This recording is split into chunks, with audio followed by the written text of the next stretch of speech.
मौजूद है, मजीद उनसे जानते हैं। जी वकार। जी बिल्कुल, आज सुप्रीम कोर्ट के वाज़े अहकामात के बाद जो है चीफ इलेक्शन कमिश्नर अपने दीगर 3 मेंबरान के हमरा ऐवान सदर अब से कुछ देर कबल जो है वो पहुँचे हैं और इस वक्त जो है वो ऐवान सदर में दाखिल हो चुके हैं। और हमारे ज़राए ये बता रहे हैं कि जो सदर ममलिकत आरिफ अलवी से जो चीफ इलेक्शन कमिश्नर की जो मुलाकात है वो शुरू हो चुकी है, जबकि इससे कबल जो अटारनी जनरल मंसूर अवान है वो चीफ जस्टिस की हिदायत पर जो है वो यहाँ पर पहुँचे और उन्होंने सदर ममलिकत से मुलाकात की। और इस मुलाकात में जो आज सुप्रीम कोर्ट की कार्रवाई थी और उसके अलावा जो डायरेक्शंस थी उससे मुतल्लिक जो है वो आगाह किया। इलेक्शन कमीशन की जानिब से आज सुप्रीम कोर्ट में 11 फरवरी की तारीख जो है वो दी गई। ताम जो सुप्रीम कोर्ट ने चूँकि इसको सदर ममलिकत के अख्तियार करार दिया कि वो आम इंतखाबात की तारीख से मुतल्लिक जो है वो इलेक्शन कमीशन मुशावरत के बाद ऐलान करे, तो जो ज़राए हैं वो ये बता रहे हैं कि सदर ममलिकत की जानिब से मुमकिन तौर पर जो जनवरी की आखिरी हफ्ता है, जिसमें यानी जब ये हल्का बंदियाँ अनाउंस हो जाएंगी तो उसके बाद के 54 रोज़ जो मैक्सिमम शेड्यूल होता है उसके बाद की तारीख जो है वो तजवीज़ की जाएगी। ताहम जो इलेक्शन कमीशन के ज़राए हैं वो ये बता रहे हैं कि आइनी तौर पर सदर ममलिकत ख़त्मी तारीख नहीं दे सकते, बल्कि वो मुशावरत यानी चीफ इलेक्शन कमिश्नर की मुशावरत के बाद एक मुतफ़िका तौर पर तारीख जो है वो दी जाएगी। इससे कबल इलेक्शन कमीशन ने अपना एक मुशावरती इजलास भी किया जिसमें इलेक्शन कमीशन की जो लीगल टीम है वो उसमें शरीक हुई और उन्होंने जो चीफ इलेक्शन कमिश्नर और जो दीगर मेंबरान थे उनको तफसीली तौर पर इलेक्शन जो सुप्रीम कोर्ट के अहकामात थे और उसके अलावा जो उसका फैसला था उससे मुतल्लिक जो है वो आगाह किया।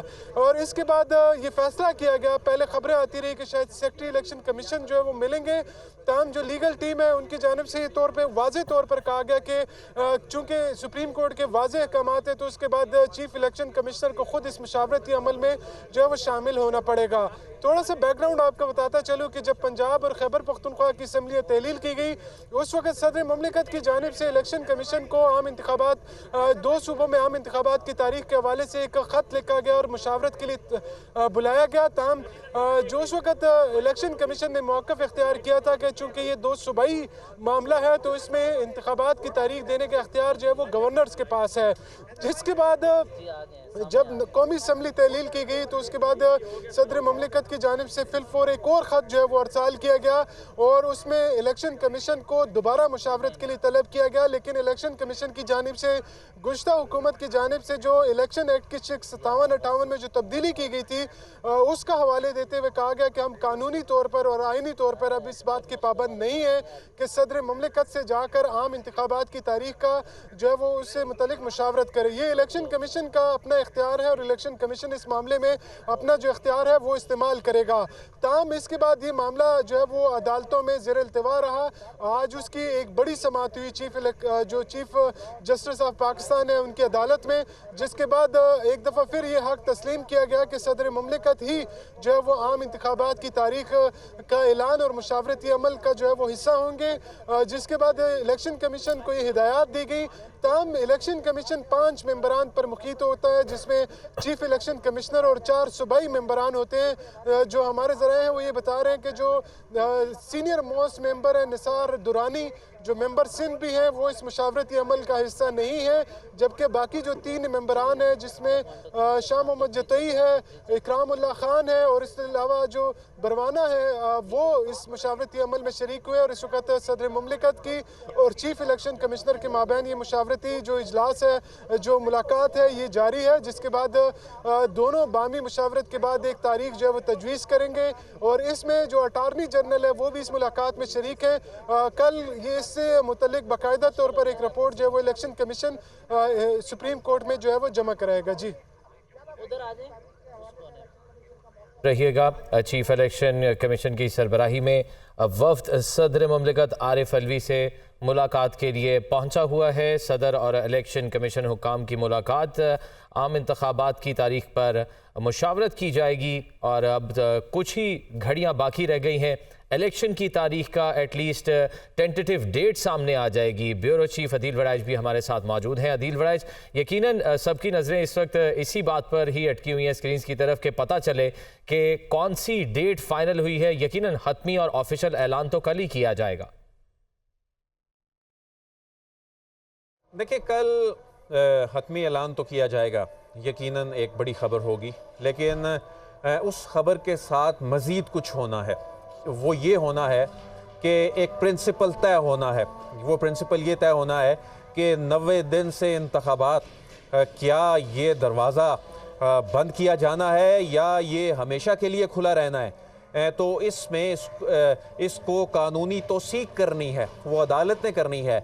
सियासतदान जो हैं वो आज की होने वाली डेवलपमेंट के बाद बात करते दिखाई दिए कि हम इसमें आईनी तरमीम करेंगे, इसमें आईनी तरमीम के ज़रिए इसको तहफ़्फ़ुज़ दिया जाएगा। लेकिन चूँकि मामला अदालत में है और अदालत के सामने आईनी सवाल 90 रोज़ का है, ये तो उसके बाद सिचुएशन डेवलप हो गई कि अभी प्रिंसिपल तय होने से पहले इलेक्शन कमीशन ऑफ पाकिस्तान चूँकि तारीख ले आया, क्योंकि मामलात अब जा रहे थे कि ये मामला कंक्लूड तो होना था, तो इलेक्शन कमीशन ऑफ पाकिस्तान की जानिब से तारीख दिए जाने के बाद सिचुएशन ज़रा इंटरेस्टिंग हो गई। लेकिन इसकी जो आईनी जो दरख्वास्तें हैं, ये जो पिटिशन है, इसमें जो बुनियादी सवाल है अदालत ने वो भी एड्रेस करना है और इसकी एक वन टाइम कोई एग्जाम्पशन दे के, जिसमें एक हल्का बंदियाँ मजबूरी हैं और उसमें एक आईनी तकाजा है, जब सेंसस हो जाता है तो लास्ट जो पब्लिक सेंसस होता है उसके मुताबिक इलेक्शन में जाना होता है। तो अभी शेड्यूल जारी नहीं हुआ था, तो एक ये भी मजबूरी बन चुकी थी। लेकिन ताकि कल को इसकी साख पर कोई सवाल ना उठा सके, कल को ये जो सियासी बेचैनी है, हेजानी कैफियत है, आखिर इसको ख़त्म होना है और उसमें सुप्रीम कोर्ट ऑफ पाकिस्तान ने बड़ा अहम किरदार अदा किया है। और सुप्रीम कोर्ट ऑफ पाकिस्तान ने जहां इलेक्शन कमीशन ऑफ पाकिस्तान को तारीख देने पर मजबूर कर दिया, बल्कि इसमें बहुत सी हदूद क़यूद जो हैं वो भी मुतय्यन कर दी। यानी इसमें आज अदालत ने यह भी साथ कह दिया कि ये मामला ऐसा नहीं है कि 11 फरवरी से आगे चले जाएगा, लेकिन वो मुशावरती अमल पूरा करें, इसको तहरीरी तौर पर लेके आएँ, कल को कोई मुकर ना जाए, कल को इस पर कोई बात ना करे। तो तहरीरी तौर पर अदालत अभी चल रही थी तो वहीं पर ऑर्डर डिक्टेट करके उसके प्रिंट आउट निकाल के जज साहिबान ताकि फौरी इस मामले को निपटाया जाए और आज इस मुशावरत के बाद तारीख एक टेंटेटिव सामने आ जाएगी, जिसका कल हतमी ऐलान भी हो जाएगा। दिल वड़ाइच हमारे साथ मौजूद थे, वकार सैयद हमारे साथ मौजूद थे, ताज़ा तरीन सूरत हाल से आगाह कर रहे थे। आप दोनों का बहुत शुक्रिया। नाज़रीन, चीफ इलेक्शन कमीशन की सरबराही में वक्त की सदर आरिफ अलवी से कुछ देर बाद मुलाकात होगी। इस वक्त अटॉर्नी जनरल मंसूर अवान से मुलाकात जारी है। इलेक्शन कमीशन आज ही इंतखाबात की तारीख पर मुशावरत करे। सुप्रीम कोर्ट ने यह हुक्म दिया, इलेक्शन कमीशन हुकाम सदर से मुलाकात करके तारीख तय करें। अटॉर्नी जनरल चाय पर सदर और इलेक्शन कमीशन हुकाम की मुलाकात का एहतमाम करें, चीफ जस्टिस की जानिब से कहा गया। मजीद कहा कि दस्तावेज पर सबके दस्तखत लें ताकि कोई मुकर ना जाए। इलेक्शन की हतमी तारीख का ऐलान सुप्रीम कोर्ट से होगा, जो तारीख दी जाएगी उस पर अमल दरामद करना होगा। तारीख देने के बाद तौसी की कोई दरख्वास्त नहीं सुने। फोन उठाएं और सदर के मिलिट्री सेक्रेटरी को मिलें। चीफ जस्टिस की इलेक्शन कमीशन के वकील को यह हिदायत, अगर सदर ना बुलाएं तो खुद जाकर दरवाजा खटखटाएं। चीफ जस्टिस की जानिब से हिदायत की गई। मजीद अदालती कार्रवाई के बारे में बताएंगे हमारे नुमाइंदे हसीब मलिक हमारे साथ मौजूद हैं। हसीब मलिक, आज यकीनन एक तारीखी समात हुई, समात बारे मजीद तफसीलात बताएगा।